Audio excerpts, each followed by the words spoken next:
खबर के साथ केदार घाटी आपदा से जुड़ी इस वक्त की बड़ी खबर आपको बता दें। केदार घाटी में रेस्क्यू ऑपरेशन पूरा, तो सभी यात्रियों का किया गया रेस्क्यू।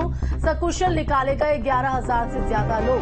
तो अब तक मलबे में 4 शव बरामद हुए। सोमवार को 1,401 तीर्थयात्रियों को निकाला गया। तो लगातार जो रेस्क्यू चलाया जा रहा था वो अब रेस्क्यू ऑपरेशन पूरा हो गया है। केदार घाटी आपदा से जुड़ी बड़ी खबर। तो केदार घाटी में रेस्क्यू ऑपरेशन पूरा हो गया है। सभी यात्रियों का जो रेस्क्यू है वो किया गया है। सकुशल निकाले गए 11,000 से ज्यादा लोग। तो अब तक मलबे में 4 शव बरामद हुए हैं। सोमवार को 1,401 तीर्थयात्रियों को बाहर निकाला गया। तो जिस तरह से केदार घाटी में आपदा देखने को मिली, उसके बाद लगातार बड़े स्तर पर सर्च ऑपरेशन चलाया गया। सेना जो है वो इस रेस्क्यू ऑपरेशन में खुद शामिल होते नजर आए। और ये कुंभ प्रयाग की तस्वीर आप देख, सोनप्रयाग की ये तस्वीर है। देखिए किस तरह से यहाँ पर तेज बहाव जो है वो यहाँ पर देखा जा रहा है। तो ऑपरेशन जिंदगी जो है वो सफल हुआ है, लेकिन चुनौती अभी भी देखने को मिल रही है। किस तरह से वहां पर अब तो ये टेम्परेरी ब्रिज की आपको तस्वीर दिखा रहे हैं। तो पानी का तेज बहाव आपको नजर आ रहा होगा। इस तेज बहाव के बीच अब ये टेम्परेरी पुल जो है वो सेना की तरफ से बनाया गया। तो देखिए सेना का एक बड़ा रोल इस सफल ऑपरेशन में रहा है। रेस्क्यू के दौरान सेना ने मदद का हाथ आगे बढ़ाया और ऐसे में 11,000 से ज्यादा लोग जो वहां पर फंसे हुए थे उनका सफल रेस्क्यू किया गया। हालांकि 4 शव भी हाथ से बरामद हुए हैं। फिलहाल अभी भी देखिए किस तरह से मौके पर सेना जो है वो जुटी हुई है। ये टेम्परेरी ब्रिज बनाया गया है जिसके जरिए लोग जो है आ जा सकते हैं। लेकिन देखिए लोगों को ये हिदायतें प्रशासन की हैं कि जब तक हालात जो है वो सामान्य ना हो जाए वो नदियां नालों से दूर रहे। अभी केदारनाथ का रेस्क्यू अभियान कंप्लीट हो गया है और एक बड़ी संख्या जो देश भर के श्रद्धालुओं की थी उनको सुरक्षित निकाला जा चुका है। हेलीकॉप्टर से भी रेस्क्यू अभियान किया गया है। राज्य के भी हेलीकॉप्टर लगे थे।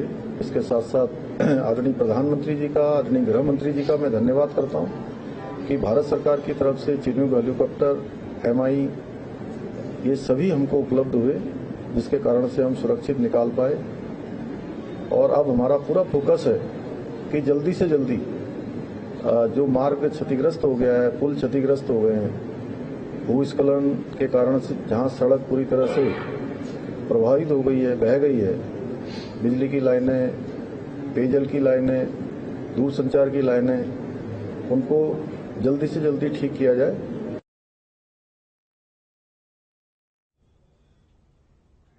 तो रेस्क्यू पूरा होने के बाद मुख्यमंत्री धामी मीडिया से रूबरू होते हुए आपको बता दें कि आज सोनप्रयाग में वो हालातों का हवाई सर्वेक्षण भी यहाँ पर केदार घाटी में करते हुए नजर आएंगे। साथ ही साथ यहाँ पर बैठक भी की जाएगी कि किस तरह से जो वहां पर प्रभावित चीजें हैं उनको दुरुस्त किया जाना है। जैसा कि मुख्यमंत्री ने मीडिया से रूबरू होते तमाम बातों का जिक्र भी किया। तो 11,000 से ज्यादा लोगों को रेस्क्यू यहाँ पर कर लिया गया है। 4 शव मौके से हालांकि बरामद हुए हैं। फिलहाल सेना और लगातार प्रशासन की टीम जो है वो अभी भी धरातल पर जुटी हुई है कि जो प्रभावित मार्ग है, जो क्षति यहां पर पहुंची है, चाहे वो सड़कें हैं, पुल हैं, तो किस तरह से उनको दुरुस्त किया जाना है, ये मौके का मुआयना यहां पर लगातार किया जा रहा है। तो आज मुख्यमंत्री धामी भी जो है वहां पर अपनी मौजूदगी दर्ज कराते हुए नजर आएंगे। हालांकि उससे पहले वो लगातार जो है वर्चुअली इस पर नजर बनाए हुए थे। हर एक अपडेट आला अधिकारियों से उनकी तरफ से ली जा रही थी। अब सफल रेस्क्यू के बाद मीडिया से रूबरू होते हुए सीएम धामी ने साफ तौर पर कहा है कि मैं मौके पर पहुंचकर यहां पर स्थलीय निरीक्षण करूंगा। साथ ही साथ जो मार्ग प्रभावित हुए हैं, जो सुविधाएं बाधित वहां पर हो रही हैं, चाहे वो पेयजल की पाइपलाइन हो या फिर बिजली आपूर्ति को लेकर, तो इन तमाम चीजों को वहां पर किस तरह से जल्द दुरुस्त किया जा सके, इसको लेकर अधिकारियों के साथ बैठक भी यहां पर होगी। तो आपको ये तस्वीर हम दिखा रहे हैं जब सेना की तरफ से यहां पर रेस्क्यू किया गया। सेना अभी भी लगातार मौके पर मोर्चा संभाले हुए है। तो आपको बता दें सेना का चिनूक और MI-17 हेलीकॉप्टर जो है वो रेस्क्यू के दौरान इस्तेमाल किया गया था। न सिर्फ हवाई उसके जरिए बल्कि सेना ने खुद धरातल पर उतरकर हाथों के जरिए भी लोगों को जो है पुल बनाते हुए वहां से रेस्क्यू किया। फिलहाल जो 11,000 से ज्यादा लोग हैं उन्हें सुरक्षित जगहों पर पहुंचाया गया। उस दौरान की तस्वीर जब सेना ने ये सफल ऑपरेशन रेस्क्यू ऑपरेशन को अंजाम दिया था। और अब मुख्यमंत्री धामी जो है तमाम अधिकारीगणों के बीच वहां पर पहुंचेंगे। इस हवाई सर्वेक्षण उनकी तरफ से किया जाएगा, किस तरह के हालात वहां पर बने हुए हैं, क्या क्या क्षति वहां पर पहुंची है, कौन कौन सी सड़कें बाधित हुई हैं, कौन से मार्ग प्रभावित हुए हैं, इनको लेकर जानकारी जुटाई जाएगी और फिर किस तरह से पटरी पर इन तमाम चीजों को लाना है, ये मुख्यमंत्री की तरफ से अधिकारियों को दिशा निर्देश जारी करेंगे। हालांकि इस दौरान मीडिया से रूबरू होते हुए उन्होंने केंद्र का भी धन्यवाद किया, सेना का भी धन्यवाद किया, जिन्होंने इस मुसीबत में, इस चुनौतीपूर्ण स्थिति में अपनी भागीदारी, अपना योगदान दिया है। तो 11,000 से ज्यादा लोगों का यहां पर रेस्क्यू किया गया है। तो सकुशल निकाले गए 11,000 से ज्यादा लोग। अब तक मलबे में 4 शव बरामद हुए हैं। सोमवार की अगर बात करें तो 1,401 तीर्थयात्रियों को यहां से निकाला गया। तो ऑपरेशन जिंदगी जो है वो सफल हुआ है। तो आपको बता दें कि लगातार जो है स्थिति चुनौतीपूर्ण अभी भी देखी जा रही है। मौसम विभाग की तरफ से एक बार फिर से भारी बारिश का अलर्ट जो है वो प्रदेश में जारी किया है। तो पहाड़ों पर स्थिति जो है वो बेहद विकट देखी जाती है। लैंडस्लाइड के चलते पहाड़ के जो बड़े बड़े हिस्से हैं वो दरककर मार्ग पर आ जाते हैं। संवाददाता अजीत राठी भी हमारे साथ लाइव जुड़ गए हैं। अजीत, सबसे पहले तो अपडेट हम लेना चाहेंगे। ऑपरेशन सफल जो है वो रेस्क्यू का ऑपरेशन जो है वो सफल हुआ है। कई जानें यहां पर बचाई गई हैं, लेकिन स्थिति अभी भी चुनौतीपूर्ण है और मुख्यमंत्री धामी भी आज पहुंचेंगे सोनप्रयाग।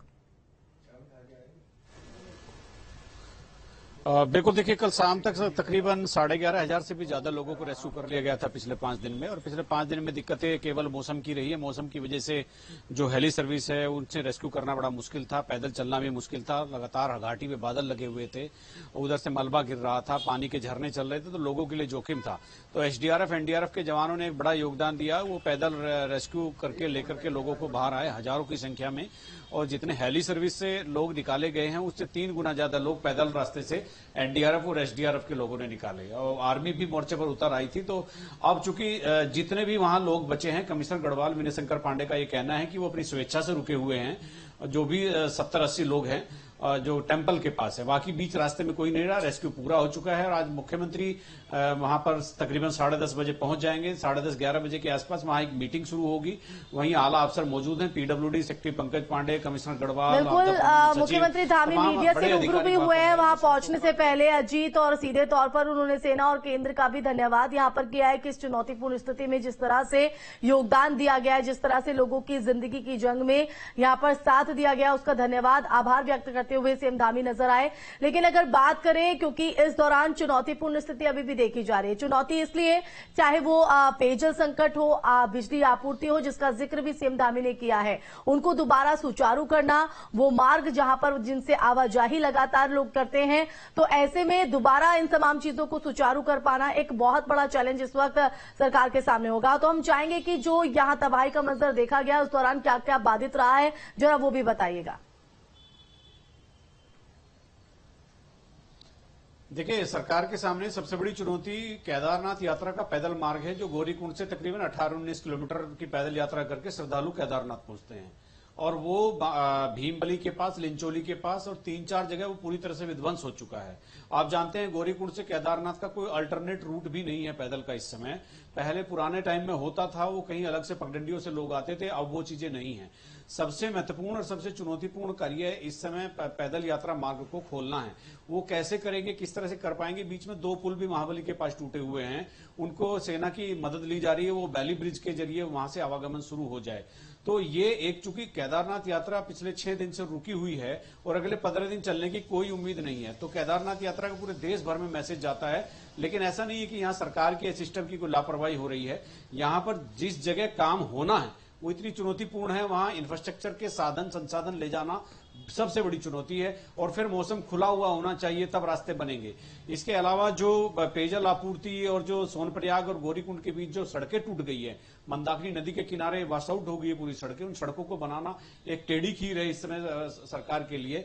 तो उसमें 15 दिन का समय मुख्यमंत्री ने जरूर दिया है, लेकिन मुझे नहीं लगता कि 15 दिन में टास्क पूरा होने वाला है, चूंकि वहां चैलेंजेस बहुत है। जी चलिए, बहुत शुक्रिया जी तमाम जानकारी देने के लिए। तो चैलेंजेस बहुत हैं और सबसे बड़ा इस तरह के मार्ग को सुचारू करना, इस तरह की जो बाधित सुविधाएं हैं उनको सुचारू करना कहीं ना कहीं सरकार के लिए इसलिए भी बड़ी चुनौती साबित हो रहा है क्योंकि मौसम लगातार पल पल जो है वो करवट ले रहा है, जो एक बड़ी चुनौती पेश करते हुए नजर आ रहा है। तो वहीं मानसून की दस्तक के बाद